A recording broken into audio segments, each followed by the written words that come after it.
देखो, अब की बार चुनाव लड़ने का मेरा मन है। जो बावल हल्का है वो लगभग 30 साल से कांग्रेस हारती रही है कि बावल हल्का बुरी तरह पिछड़ा पिछले 10 साल में। तो बावल में विकास की बात करते हैं, यहाँ 3600 एकड़ में एक हब बनना था, वो राजनीतिक इच्छा शक्ति की वजह से नांगल चौधरी में चला गया। इंडस्ट्री डेवलपमेंट नहीं हुई। रेवाड़ी का कूड़ा, अटेली का कूड़ा, नारनौल का कूड़ा, महेंद्र का कूड़ा, मानेसर का कूड़ा, कोई पीछे ये कूड़ेदान है क्या बावल का? इन लोगों ने बावल का बिल्कुल भट्ठा बैठा दिया। ये जो दावे करते हैं बड़े बड़े, समझता हूँ कि शायद गांव में घोषणा में दिक्कत आएगी, दावे की तो बात बहुत बड़ी बात है।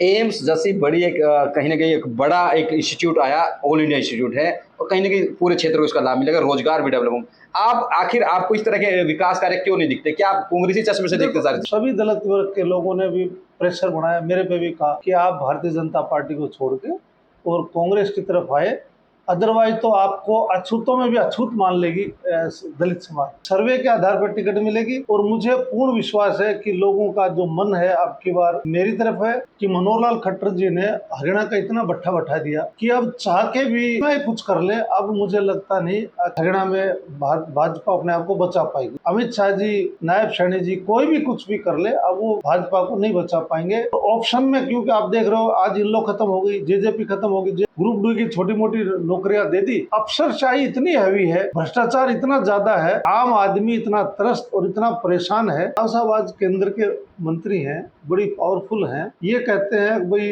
अधिकारी काम नहीं कर रहे। तो आप ये सोचो, जो छोटे मंत्री हैं उनकी, विधायकों की, और जो छोटे नेता थे हमारे जैसे जो भाजपा में थे, उनकी क्या हालत हुई होगी। और आज हालत ये है कि थाने तहसील वाले काम तो बहुत दूर, नेताओं के, विधायकों के फोन तक नहीं उठाते। विधायक अपने मीटिंग में कहते हैं ये बात। राव इंद्रजीत सिंह की नाराजगी चल रही है। यदि दक्षिण हरियाणा में कहीं ना कहीं उनका प्रभाव माना जाता है, कहीं ना कहीं राव इंद्रजीत सिंह पावरफुल है। यदि बीजेपी से नाराजगी और चर्चा ये भी कहीं ना कहीं पार्टी को छोड़ सकते हैं। हरियाणा में विधानसभा चुनाव का आगाज कहीं ना कहीं हो चुका है। ऐसे में तमाम पार्टी की ओर से अपनी तैयारियां भी शुरू कर दी गई है। एक और जहां राहुल गांधी की ओर से हरियाणा दौरे का ऐलान किया गया, वहीं आज देश के गृह मंत्री अमित शाह भाजपा की बैठक ले रहे हैं। आज हमारे साथ इसी सिलसिले में पूर्व मंत्री जो 1996 में मंत्री रहे हैं हरियाणा विकास पार्टी की सरकार, बंसीलाल सरकार में, अब पहले चुनाव से ठीक पहले, लोकसभा चुनाव से ठीक पहले भाजपा छोड़कर फिर से कांग्रेस में शामिल हुए हैं चौधरी जसवंत सिंह बावल। उनसे बात करेंगे आखिर जिस तरह से तमाम कयास लगाए जा रहे हैं कि इस बार कहीं ना कहीं कांग्रेस का माहौल है, आखिर वो इससे कितना वाकिफ है और क्या माहौल है, किस तरह से देखते हैं। सर पहले स्वागत है आपका। धन्यवाद। मैं आपके चैनल दैनिक साथी का भी धन्यवाद करता हूं कि जिन्होंने मुझे मौका दिया आपके चैनल पे अपनी बात रखने का। किस तरह से देखते हैं जो जिस तरह से जो लोकसभा चुनाव के रिजल्ट आए, तो कांग्रेस अपने आप को कहां देखती है विधानसभा चुनाव के लिए? देखो, जब मनोहर लाल खट्टर जी थे तो वो उन्होंने बड़े एक्सपेरिमेंट किए राजनीति में।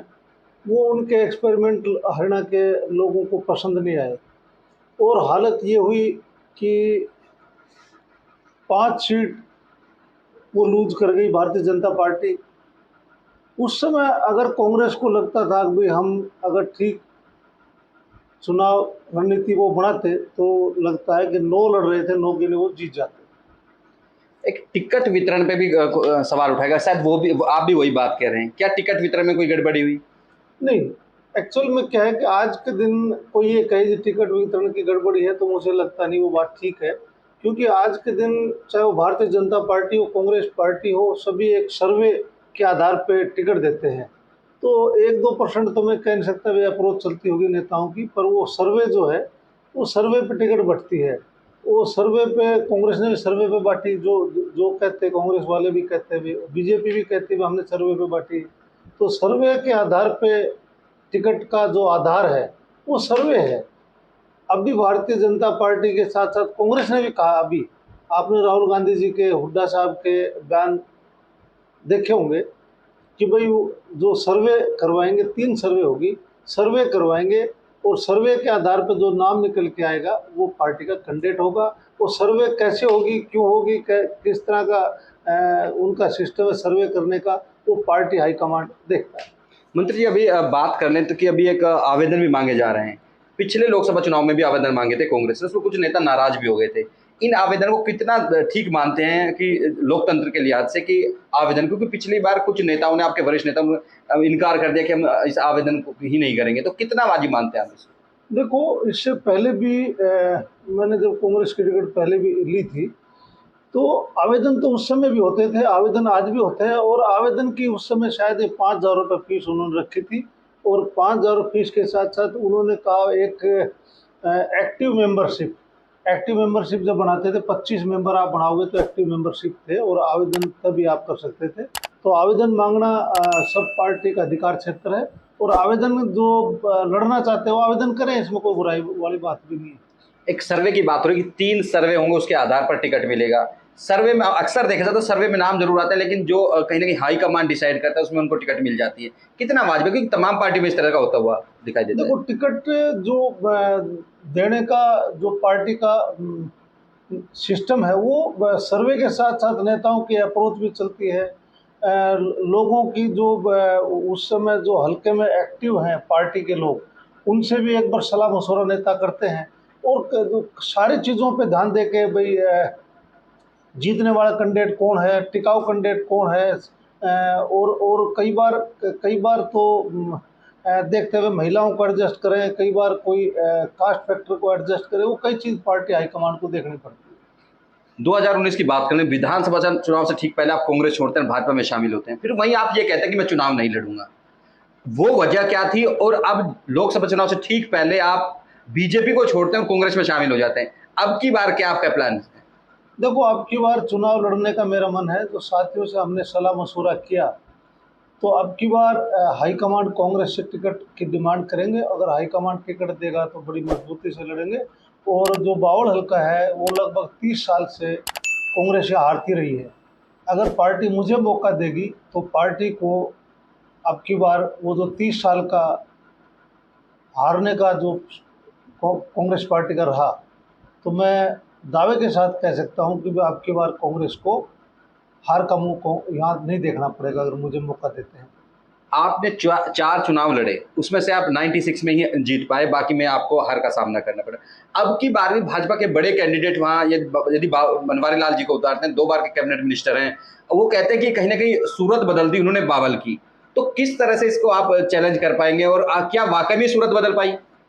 देखो, जहाँ तक मेरा अपना राजनीतिक सोच है कि बावल हल्का बुरी तरह पिछड़ा पिछले 10 साल में। क्यों पिछड़ा? एक भी आप उनसे पूछो कि एक भी अगर बावल में इंडस्ट्री नई आई हो तो वो एक बार बताएं कि भाई ये नई इंडस्ट्री आई है। एक कोई नया काम कोई बताएं कि भाई ये नया काम हो गया। मंत्री जी, एम्स जैसी इतनी बड़ी एक संस्था आ जाती है, आप उसको कैसे नकार सकते हैं? पानी के दावे करते हैं कि इतने गांव नहीं जितने बूस्टिंग स्टेशन उन्हें बनवा दिए, रोड की बात करने, उनको कैसे नकारेंगे आप? मैं आपको 1-2 दिन पहले का एक उदाहरण बताता हूँ कि यहाँ जब रेवाड़ी से निकलते हैं बावल की तरफ, तो महिलाएं रोड जाम करके बैठी थी कि पानी की मेरे ख्याल 2-3 महीने से उनको दिक्कत है। जो पानी के माफिया हैं, उन्होंने एक व्यापारी का रेवाड़ी में मारपीट करके कान का पर्दा फाड़ दिया। तो व्यापारी, पानी के व्यापारी तभी तो पनपे जब पानी की दिक्कत है। महिलाएं तभी तो बैठी रोड के ऊपर जब महिलाओं को पीने की पानी की दिक्कत है। ये क्लेम करना कि भाई पानी की बड़ी मतलब कोई शॉर्टेज नहीं है, मैं समझता हूँ बिल्कुल गलत दावे हैं। दूसरा, जो बावल में विकास की बात करते हैं, यहाँ 3600 एकड़ में एक हब बनना था, इंडस्ट्रियल बहुत बड़ा हब बनना था। वो राजनीतिक इच्छा शक्ति की वजह से नांगल चौधरी में चला गया। हम ये नहीं कहते भाई नांगल चौधरी चलो देश का दूसरा हिस्सा है, वहाँ जाए कोई बात नहीं, पर बावल का जो था लॉजिस्टिक हब, वो मतलब यहाँ से निकल के 3600 एकड़ का निकल गया। राजनीतिक इच्छा शक्ति नहीं थी। दूसरा, कोई इंडस्ट्री डेवलपमेंट नहीं हुई, कोई रोजगार की बड़ी बात नहीं कर सकते भाई बड़ा अच्छा रोजगार यहाँ आ गया हो। इवन जो इंडस्ट्रियल एरिया में बच्चों को रोजगार, हमारे बावल हल्के के लोगों को रोजगार नहीं मिलता। और यहाँ विकास ये हुआ कि हमारे राम सिंहपुरा गांव में 12 एकड़ की नहर की ज़मीन पड़ी थी, उस पर एक कूड़े का ढेर लगाने का काम जरूर इन्होंने किया, जो विकास की बात करते हैं। और कूड़ा भी बावल का नहीं, रेवाड़ी का कूड़ा, अटेली का कूड़ा, नारोड़ का कूड़ा, महेंद्र का कूड़ा, मानेसर का कूड़ा, कोई पूछे ये कूड़ेदान है क्या बावल का? इन लोगों ने बावल का बिल्कुल भट्ठा बैठा दिया। आने वाले समय में इनको जनता सबक सिखाने के मूड में बैठी है। और ये जो दावे करते हैं बड़े बड़े, इनको तो मैं समझता हूँ कि शायद गांव में घोषणा में दिक्कत आएगी, दावे की तो बात बहुत बड़ी बात है। एम्स जैसी बड़ी एक कहीं न कहीं एक बड़ा एक इंस्टीट्यूट आया, ऑल इंडिया इंस्टीट्यूट है और कहीं न कहीं पूरे क्षेत्र को इसका लाभ मिलेगा, रोजगार भी डेवलप होगा। आप आखिर आपको इस तरह के विकास कार्य क्यों नहीं दिखते? क्या आप कांग्रेसी चश्मे से देखते सारी देखो, चीज़ें? मैं कांग्रेस चश्मे नहीं देख रहा। जो जो एम्स आया उसमें लोकल एमएलए का तो खुद मैं मानता नहीं कोई योगदान है, नहीं है। सोच तो शायद उन्हीं की रही थी ना, उन्होंने नहीं, ऐसा कुछ नहीं है। प्रस्ताव रखा तब जाके कहीं न कहीं। ऐसा कुछ नहीं है। यहाँ की जनता ने बड़े 2 साल तक संघर्ष भी किया। राव इंद्रजीत भी इसमें रहे, जनता का भी बड़ा संघर्ष रहा। वो विधायक जी क्यों भूल जाते हैं कि रात दिन महिलाओं भी बेचारी वहाँ गर्मी में सर्दी में बैठी रही और संघर्ष का बड़ा एक फलीभूत आया। और लोगों को अब भी पता नहीं क्यों लगता था अभी ये शायद नहीं बन पाएगा, नहीं बन पाएगा। और चुनाव का ये एजेंडा मान के लोगों ने इसको नहीं माना। और इसमें विधायक का तो मैं समझता हूँ रोल नाम की कोई चीज़ है ही नहीं। हो सकता है आपके नज़र से हो, मेरी नज़र से उनका कोई मुझे योगदान नहीं रहा, क्योंकि मुख्यमंत्री ने कहा कि वे मेरे से घोषणा करवा ली, राव इंद्रजीत सिंह ने। उस समय सरकार की कोई इच्छा शक्ति थी नहीं। अगर लोग नहीं बैठते, धरने पे नहीं बैठते, हजारों व्यक्ति नहीं बैठते, महिला माता और बहनें नहीं बैठती, तपती दोपहर में बैठते रहे, रात को सर्दी में बैठते रहे, और उसी की वजह से सरकार को झुकना पड़ा। 4 जून से पहले तक आप भी बीजेपी के कहीं न कहीं गुणगान कर रहे थे। राव इंद्रजीत सिंह जी आपको ज्वाइन कराते हैं बीजेपी 2019 में और माना जाता है कि कहते हैं लोग कि बावल में राव इंद्रजीत के बिना जीतना बड़ा मुश्किल है। क्या आपको टिकट कटने का डर था बीजेपी में कि टिकट नहीं मिल पाएगी, उस वजह से आपने कांग्रेस छोड़ी या फिर कुछ और मसला था? देखो, जब मैंने भारतीय जनता पार्टी छोड़ी उस समय तो ये कोई ये कह नहीं सकता भाई चुनाव की बात थी। मेरे दीपेंद्र हुड्डा जी से पारिवारिक संबंध रहे हैं हरदम। और मेरा गांव जो है वो कोसले हल्के में पड़ता है, बुड़ोली। तो हम भी चाहते थे भाई, पिछली बार दीपेंद्र हुड्डा जी के साथ जाती हुई, तो अब की बार सभी मेरे साथियों का जो मन था अभी दीपेंद्र हुड्डा खासकर जीतना चाहिए।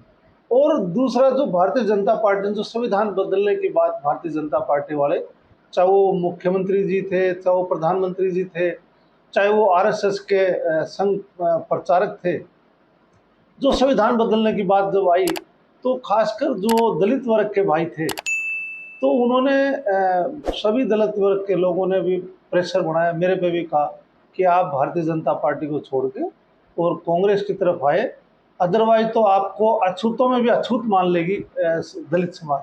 तो उसकी वजह से भारतीय जनता पार्टी छोड़नी पड़ी। उस समय टिकट मिलने का ना मिलने का तो कोई बात ही नहीं थी।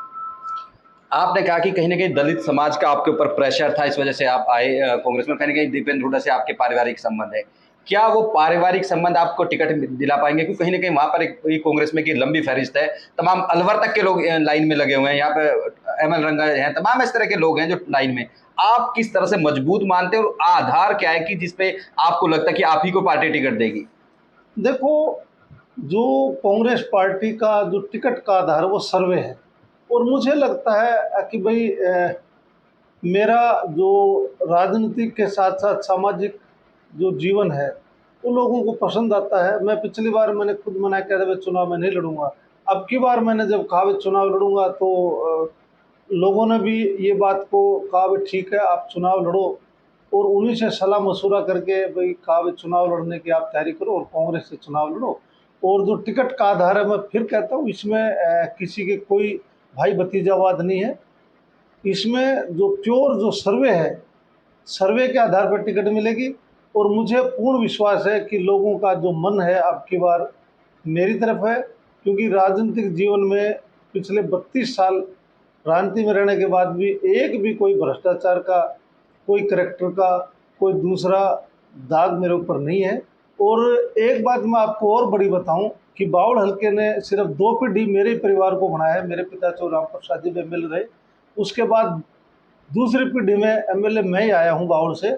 अदरवाइज कई बार तो रह लिए होंगे, पर 2 पीढ़ी में कोई नहीं आया। तो हमारी जो सामाजिक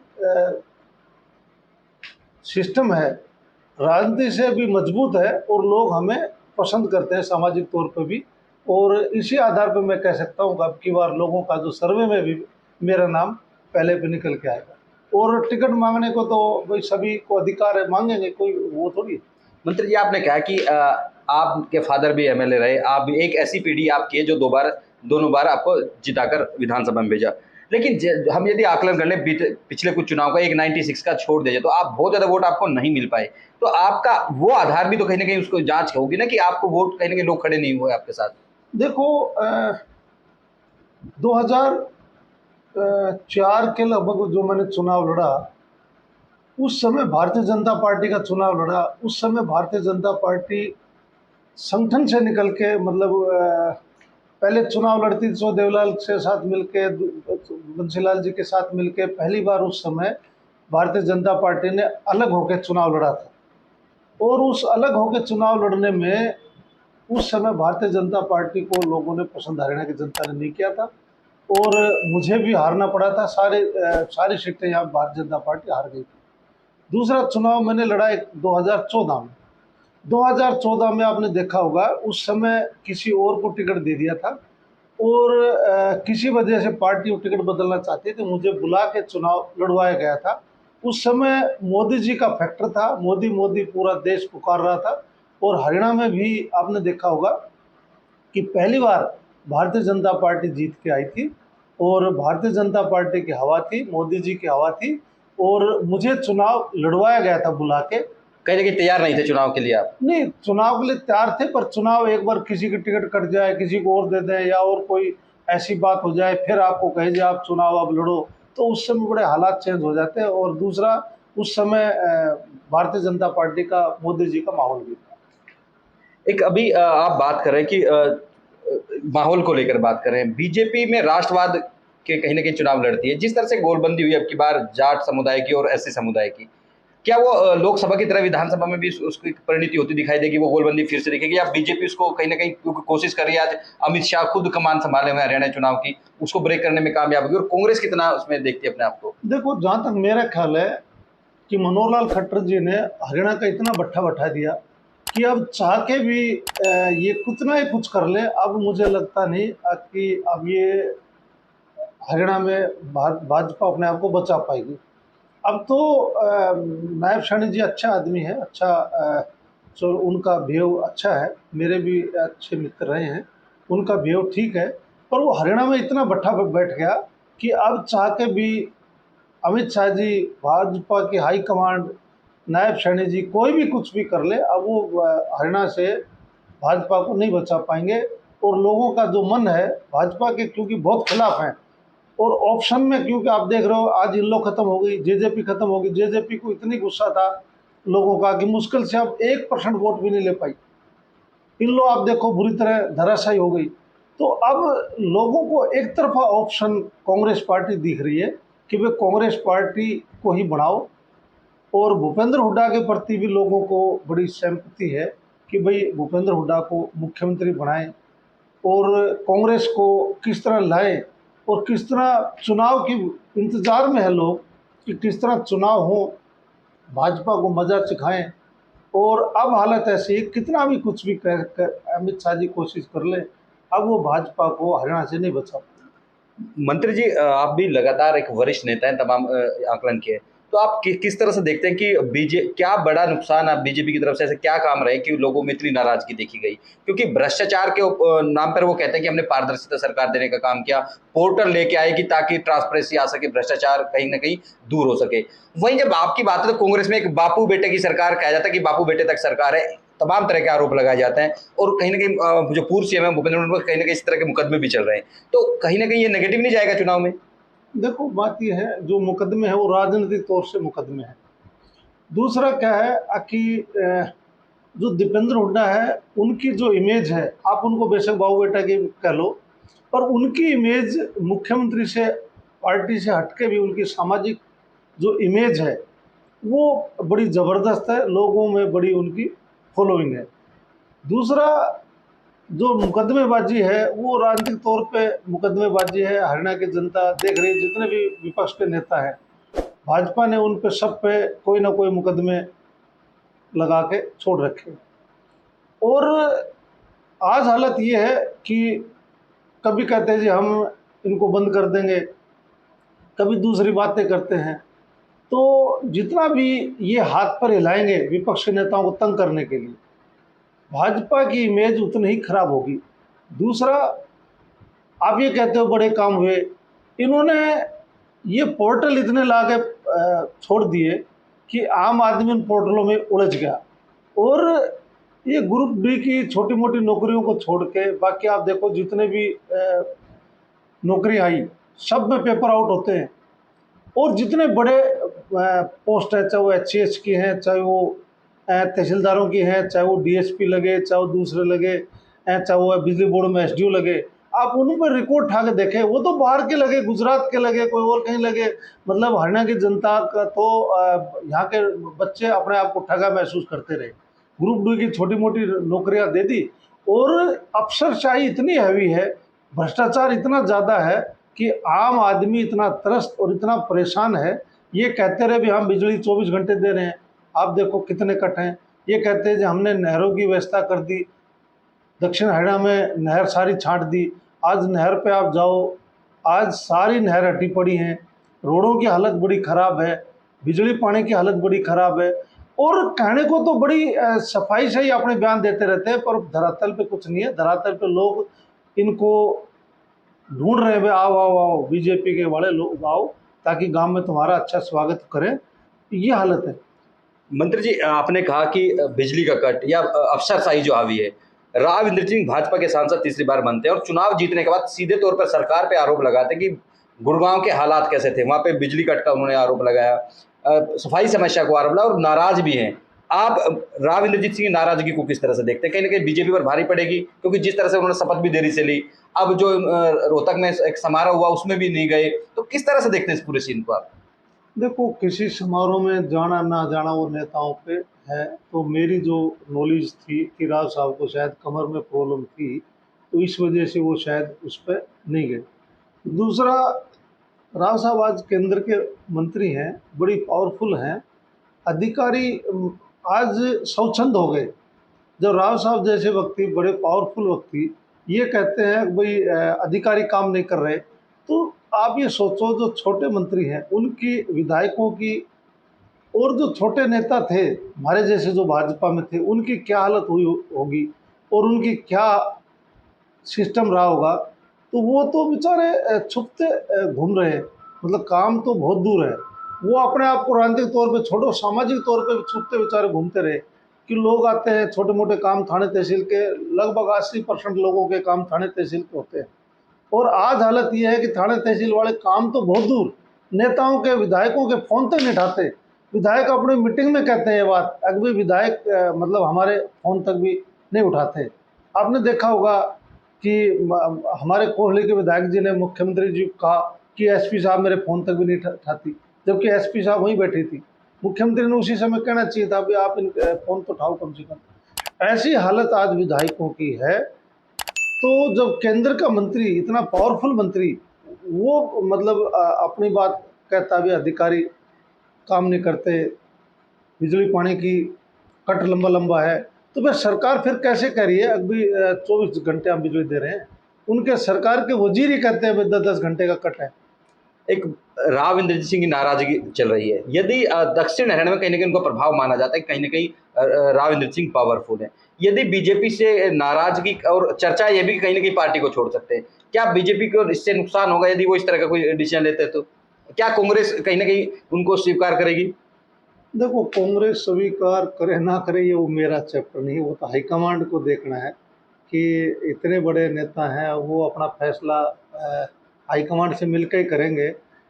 तो इस टॉपिक पर मैं तो कुछ अपनी राय नहीं दे सकता, वो तो राव साहब ही बता पाएंगे, या भाजपा हाईकमांड बता पाएगा भी नाराज़ है कि नहीं है, या वो बता पाएंगे, या फिर कांग्रेस के हाईकमांड बता पाएंगे कि उनकी कोई वार्तालाप उनसे चल रही या नहीं चल रही, वो तो वही बता पाएंगे। लास्ट क्वेश्चन ले लेते हैं कि आप बावल में चुनाव लड़ने की बात कर रहे हैं, आपके क्या मसले हैं और बावल के क्या मसले हैं जो आप चाहते हैं कि वहां पे इन पर काम होना चाहिए था, वो नहीं हो पाया? देखो, जब चौधरी भूपेंद्र हुड्डा जी जब थे, तो उस समय हम तो MLA नहीं थे, पर उस समय भी बावड़ में उपमंडल बना, उपमंडल के साथ साथ मनेठी में तहसील बनी, धामलास में पॉलिटेक्निकल कॉलेज जो बिल्कुल चिट्ठी आ गई थी भाई अपने लेकिन निर्माण तो बीजेपी ने कराया उसका। ना, उस समय फंड भी अलॉट हो गया था और सारा जो फॉर्मेलिटीज थी वो पूरी हो गई थी।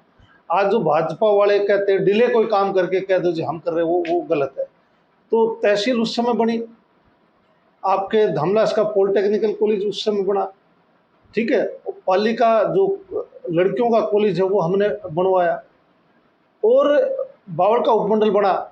और आज जो समस्याएं हैं खासकर बावड़ की, कुंड में इंटरनेशनल लेवल का एक सेलेक्टों का बहुत बड़ा काम है, आज वो ठप पड़ा है, हजारों कटर बंद पड़े हैं, और बेरोजगारी इस वजह से फैल गई कि काम को है नहीं। तो हजारों जब कटर बंद हो गए तो सरकार कम से कम ध्यान दे के, और वो जो कटर बाढ़ की वजह से टेक्निकल कोई चीज़ है उन पे ध्यान दे के अगर उनको चलाए। हमने भूपेंद्र हुड्डा जी से कह के एक बार वो चलवाया था, उस समय कहते जी कोर्ट का मैटर है और कोई दूसरी बातें उस समय भी आई थी, पर हुड्डा साहब ने अपनी इच्छा शक्ति दिखा के और वो एक बार काम वहाँ चालू हो गया था। और हजारों परिवार, कम से कम 10,000 से ज़्यादा परिवार उस स्लेटों के उद्योग पे टिके हुए हैं। राजस्थान के भी कुछ हिस्सा है और खासकर कुंड का जो हिस्सा, वो उससे रोजगार उनको मिल गया था और वो अच्छा काम हो गया था। आज वो ठप पड़े हैं। बावड़ का जो इंडस्ट्री नई पिछले 10 साल में एक भी नई इंडस्ट्री बावड़ की नहीं आई। जब इंडस्ट्री नहीं आई तो फिर रोजगार यहाँ बच्चों को नहीं मिला। अगर नहीं आती सरकार, अगर ध्यान देती इस पे, हमारा जो लॉजिस्टिक हब था वो उठ कर चला गया, और जो मेट्रो की आनी थी, जो दूसरी चीज़ें आनी थी, ड्राई एयरपोर्ट आना था, एयरपोर्ट आना था, वो सारे मतलब चले गए। और ये सरकार की इच्छा शक्ति ना होने की वजह से जो कोर्ट काशी में भी एयरपोर्ट भी बनना था, वो इसलिए एयरपोर्ट बना रहे थे अब भी यहाँ काम ज़्यादा फैलेगा, तो पर यहाँ काम तो कुछ ही फैला ही नहीं, तो वो भी यहाँ से उठ के और यूपी में चला गया। सरकार की इच्छा शक्ति राजनीतिक तौर पे बड़ी कमज़ोर रही, और उसकी वजह से बावड़ का भट्ठा बैठा दिया इन लोगों ने। और ये जो आज पेपर में कहते हैं भाई हमने ये कर दिया वो कर दिया, वो हो सकता है कि वो पेपर में अपनी बात झेप मिटाने के लिए करते हो। सच्चाई में तो ये है कि उनको अपनी बात माननी चाहिए और जनता से माफ़ी मांगनी चाहिए, बावड़ हल्के की जनता से, कि भाई हम आपका कोई काम नहीं कर पाए। आत्मग्लानि कम से कम उनको महसूस होनी चाहिए। और जो बावड़ का भट्ठा बैठ गया आज, वो भी मान लेना चाहिए। और जो नहरी पानी था, वो नहरी पानी भी आज आप देखो, बड़े बड़े कट सरकार खुद ही कहती है भाई बड़े कट है, 15 दिन में 20 दिन में पानी आता है, ताकि रेवाड़ी शहर की भी सप्लाई इफेक्टिव उसे रहती है। तो किस बिना पे कहते हैं, क्योंकि ना तो कोई बिजली का नया प्लांट को नया आया, ना कोई बड़ी चीज़ यहाँ आई, ठीक है। तो वो किस बिना पे कहते हैं मेरी समझ में आती नहीं, आप उन्हीं से पूछ के बता पाओगे। देखिए, ये थे हमारे साथ पूर्व मंत्री चौधरी जसवंत सिंह बावल, जो तमाम तरह के आरोप लगा रहे हैं। कहीं ना कहीं बावल का भट्टा बैठाने के सीधे तौर पर आरोप लगा, क्योंकि लगातार प्रदेश सरकार में 2 टर्म में मंत्री रहे हैं। सीधे सीधे उन पर आरोप है, प्रदेश सरकार पर आरोप है। ऐसे में कहीं ना कहीं दूसरी ओर ये भी दावा करें कि टिकट उनको मिलेगी, क्योंकि उनके परिवार लगातार बावल के लोगों से सीधे तौर पर जुड़ा, उनके फादर MLA रहे, उन पर भी विश्वास दिखाया। और एक बार फिर से कांग्रेस की ओर से उनको टिकट दिया जाएगा। टिकट मिलेगा या नहीं ये तो जनता तय करेगी, फिर कांग्रेस हाईकमान तय करेगा। लेकिन इतना जरूर है कि बावल से एक बार फिर से चौधरी जसवंत सिंह बावल ने ताल जरूर ठोक दी है।